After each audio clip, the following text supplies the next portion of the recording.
Hey everyone, today we are going behind the scene of an HPLC system. In this video, we'll walk through starting up the instrument, setting up your column, and troubleshooting common issues like sudden pressure spikes and sneaky leaks. Let's jump right in. Step 1 is turning on the instrument. In this part of the video, you can see the instrument being switched on and this starts the initialization process, which is similar to letting a car engine warm up before driving. So step 2 is watching the pressure. Here you can see inside the system there is a little hero called Frit. So Frit, over time this guy gets clogged up and you'll see it in the pressure. You can notice the pressure reading on the display. Normally the column operates between 80 and 150 bar. If the pressure rises above 200 bar and keeps climbing, it often means that the Frit inside is blocked.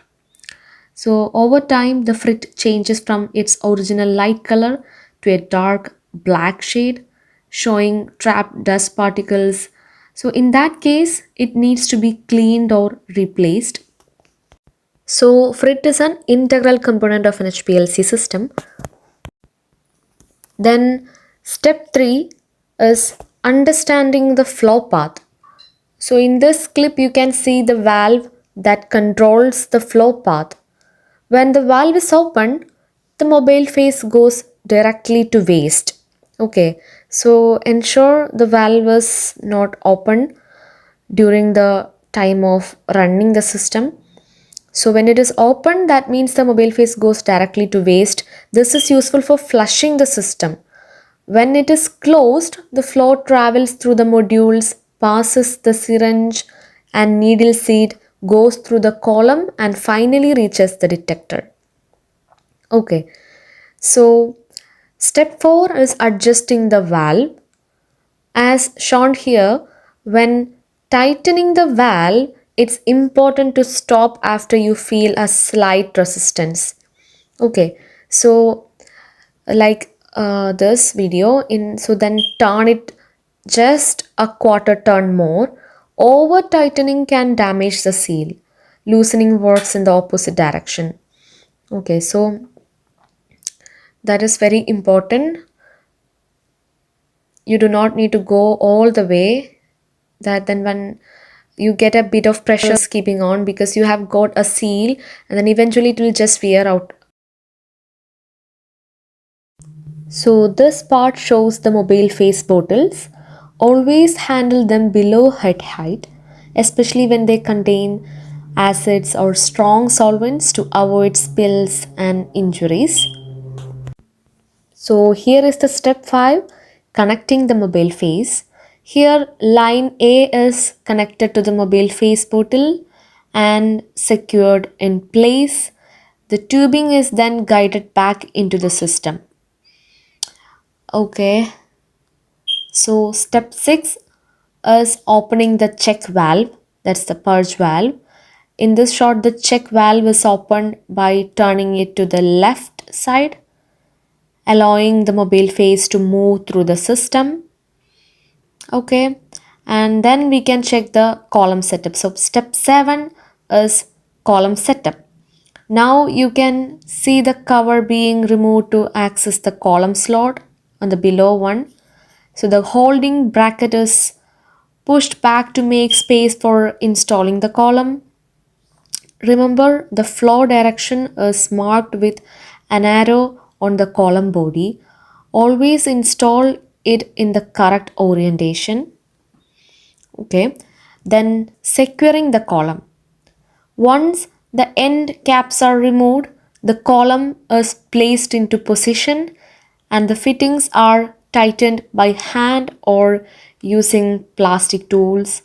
So the bracket is pushed back into secure the column firmly. All right.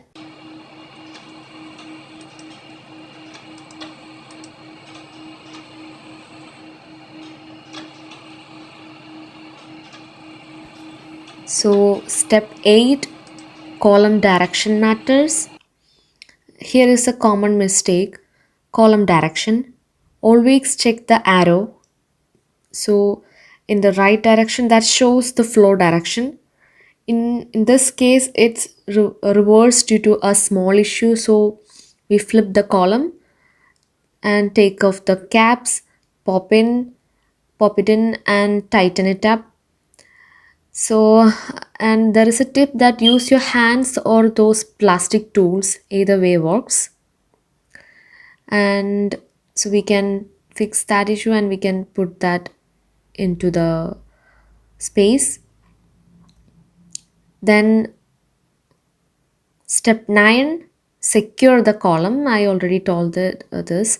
So push the bracket back into secure the column. If it's easier from the other side, rotate the holder.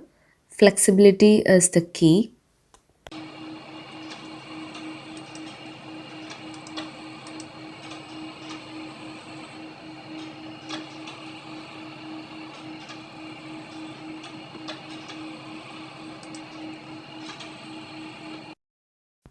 So next, the final step, software setup. Step 10. In this part of the video, you can see the HPLC software interface on the computer. Once the instrument is powered on and the mobile phase is flowing, then the next step is to make sure the software is correctly configured before starting the run. First, you'll notice there are separate sections for the autosampler and the pump. In the autosampler section, the method needs to be set so that it matches your intended analysis. In this example, it's configured to inject the sample and control the flow timing. Next, we move to the pump settings. Here you can see the method tab being opened. The key settings to check are runtime. First one is the runtime. This determines how long the system will collect the data for each injection. In this example, it's set to 5 minutes. Then the second one is the flow rate. This is the speed at which the mobile phase moves through the column. It must match the method requirements to ensure proper separation. And third one is the pressure limits. These are the safety cutoffs. If the system exceeds these values, it will automatically stop to prevent damage. Once these values are entered, you will see an asterisk mark appear next to the method name. The asterisk means changes have been made but not yet saved. To lock in the settings, click the save icon or choose save method from the menu. Okay, so after saving the system, then after saving all, the system is ready to start. The operator clicks the run or the play button and the status bar changed color.